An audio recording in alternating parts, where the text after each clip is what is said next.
नवीनगांव विधानसभा तारांकन जन सुराज अभियान के विस्तार के तहत नेत्री अर्चना चंद्र ने नवीनगांव विधानसभा क्षेत्र चंद्रगढ़ पंचायत के महसू गांव में एक जनसभा को संबोधित किया। अपने संबोधन में उन्होंने जन सुराज आंदोलन की नीतियों और उद्देश्यों को विस्तार से समझाया और लोगों से आंदोलन को मजबूत बनाने की अपील की।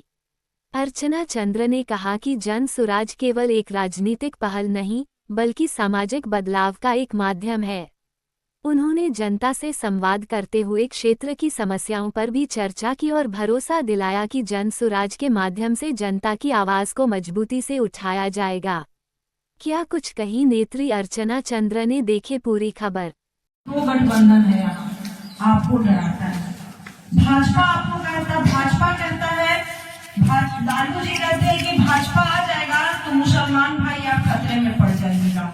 आपकी लालू जी मजबूरी नहीं, और लालू जी और भाजपा क्या कहेगा कि लालू जी आ जाएंगे तो जंगल राज आ जाएगा। तो इस गुमराही में पड़कर तो 15 साल लालू जी को और 20 साल नीतीश जी को घर जाकर के सभी लोगों से हाथ जोड़ जोड़ के विनती करें। 6 महीने बाद वोट है, अभी वोट की बात नहीं है। वो वोट लेने आते हैं 15 दिन के लिए, लेकिन जन सुराज चेतना जगाने आया है, आपको स्वविवेक, आपका अधिकार बनाने आया है। कि वो कहता है कि लालू जी कहते हैं भाजपा तुम खतरे में हो, और भाजपा कहता है कि हिंदू अगर तुम हमको वोट नहीं दिए तो मुसलमान कब्जा कर लेगा। तुम आप लोगों को घर से बाहर लाकर प्रशांत किशोर जी की बातों को कैसे आप लोग को ठगा गया, कैसे आज तक हमारा समाज। आज मैं छोटा सा उदाहरण आप लोग को देना चाहूंगी। अब हम लोग ईद मनाने जा रहे हैं, हर साल ईद आता है, कितना हर्ष और उल्लास के साथ हर मुसलमान भाई ईद मनाते हैं। उसी तरह से अगर हिंदू में जाइए, अभी कमलेश जी होली का बात कर रहे थे, तो सारे हिंदू मिलकर होली बनाते हैं।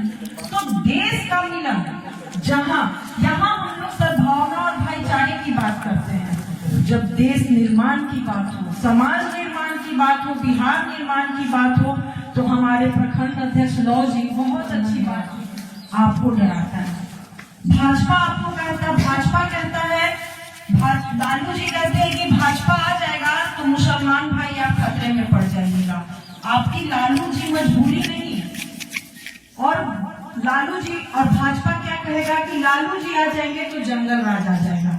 तो इस गुमराही में पड़कर तो 15 साल लालू जी को और 20 साल नीतीश जी को। मैं धर्म पर थोड़ा जाना चाहूंगी। मैं आपको बताना चाहूंगी कि हिंदू समाज हो या मुसलमान समाज, अगर मुसलमान समाज के लिए कुरान बहुत ही पाक है तो हिंदू समाज के लिए गीता भी बहुत पाक है। अगर आप दोनों धर्म को देखा जाए तो धर्म स्थापना के लिए अगर गीता ने कृष्ण ने गीता में कहा था, यदा यदा हि धर्मस्य ग्लानिर्भवति भारत अभ्युत्थानम् अधर्मस्य तदात्मानं सृजाम्यहम् पवित्राणाय साधूनां विनाशाय च दुष्कृता धर्म संस्थापनार्थाय संभवामि युगे युगे। यानी धर्म की स्थापना कब होगी? जब युद्ध होगा। उसी तरह से आप कुरान में जाइए, और हम लोग हमेशा मुहर्रम के समय जाते हैं जो करबला का युद्ध बनाया जाता है, उसमें पूरे मुसलमान भाई एक साथ स्वर में चिल्लाते हैं, कत्ले हुसैन असले मर्दे यजीद है, इस्लाम जिंदा होता है हर करबला के। तो ये लाइन होता है। तो अब हमें समझने की जरूरत है, हमारा हिंदुस्तान हिंदुओं के लिए भी है, हमारा हिंदुस्तान मुसलमानों के लिए भी है, हमारा हिंदुस्तान सिख के लिए भी है, हमारा हिंदुस्तान ईसाई के लिए, जैन के लिए, बौद्ध के लिए, सबके लिए है। सबसे बड़ा जहां हम गर्व से कहते हैं कि हम हिंदुस्तानी है, वहां पे धर्म की बात नहीं होती, वहां हिंदुस्तान की बात होती है, वो है हमारा संविधान। और संविधान में सबसे पहला लाइन क्या कहा गया है? हम भारत के लोग, यानी टोटल भारतीय। कहीं आजादी के समय कहीं हिंदू मुसलमान अगर हुआ रहता तो क्या हमारा देश आजाद होता? सब लोग दिमाग से सोचिए, क्या हमारा देश आजाद होता? आज 35 साल से हम इस बिहार में, हम पीछे नहीं जाते, वर्तमान में 35 साल की बात करते हैं। लोग हमें डरा कर, गुमराह करके वोट ले लेते हैं। आज क्या हमारे बिहार को मिला? आप कहीं भी चले जाइए, मैं मुसलमान भाई आपसे कहना चाहूंगी, आपके बच्चे बाहर होंगे तो आज ईद की छुट्टी मिल रही है, हम 2 दिन के लिए घर आ रहे हैं। कोई बच्चा कहता होगा नहीं ईद में इस बार हमारी कंपनी छुट्टी नहीं दे रही है, मैं अपने घर नहीं आ रहा हूँ। कारण क्या है? इस बिहार में आप वोट दिए अपने अधिकार के लिए, इस बिहार में आप अपने वोट दिए अपने परिवार की समृद्धि के लिए, अपने बच्चों की शिक्षा के लिए, लेकिन आपको क्या मिला? 15 दिन के लिए लोग आता है, आपको गुमराह कर देता है। अभी तक वोट की ताकत क्या है हमको समझने नहीं दिया है। जब हम हमारे हिंदुस्तान में संविधान में बाबा साहब भीमराव अंबेडकर समता मूलक समाज की बात कही थी, और समता मूलक समाज कब बनता है?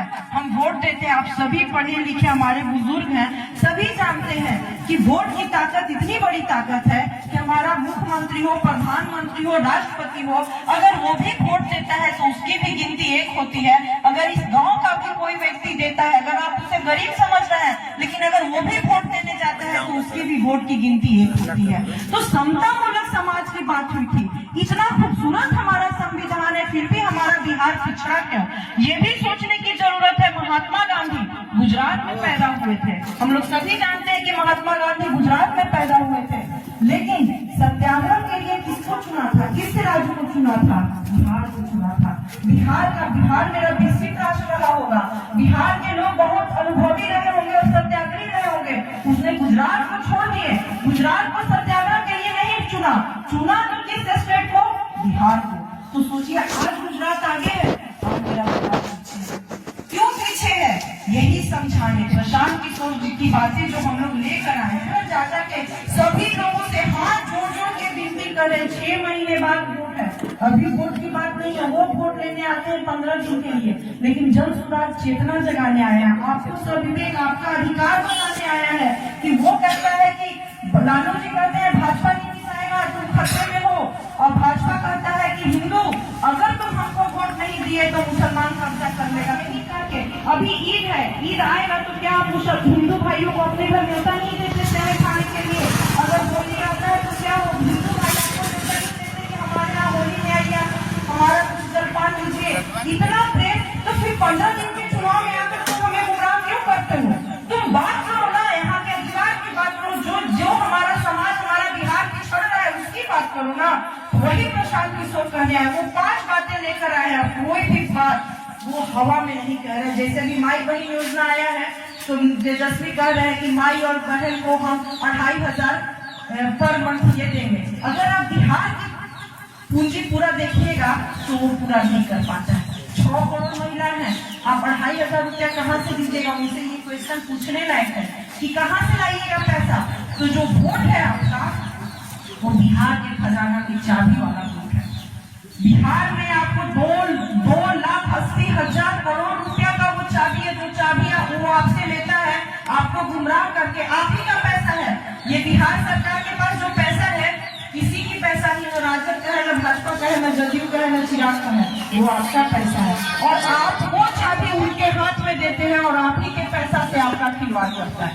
जैसे पलायन, अगर हमारे बच्चे को, हमारा बच्चा जो पलायन बाहर जा रहा है कमाने, तो 10 से 15,000 रुपया से ज्यादा पैसा नहीं कमाता, और उस पैसे की आज जो स्थिति है पूरे जगह की, जिस तरह से एक्सीडेंट हो रहा है, जिस तरह से एक हार्ट अटैक हो जा रहा है, हम घर में रहते अपने बच्चे और परिवार को नहीं संभाल पाते हैं, तो बाहर जो बच्चा है उसको कौन देखेगा? किसके भरोसे? अल्लाह के भरोसे। क्या जीवन दुखदाई नहीं उस समय होता? यदि यह समाचार आपको किसी प्रकार उपयोगी लगा हो तो चैनल को लाइक, शेयर और सब्सक्राइब करें।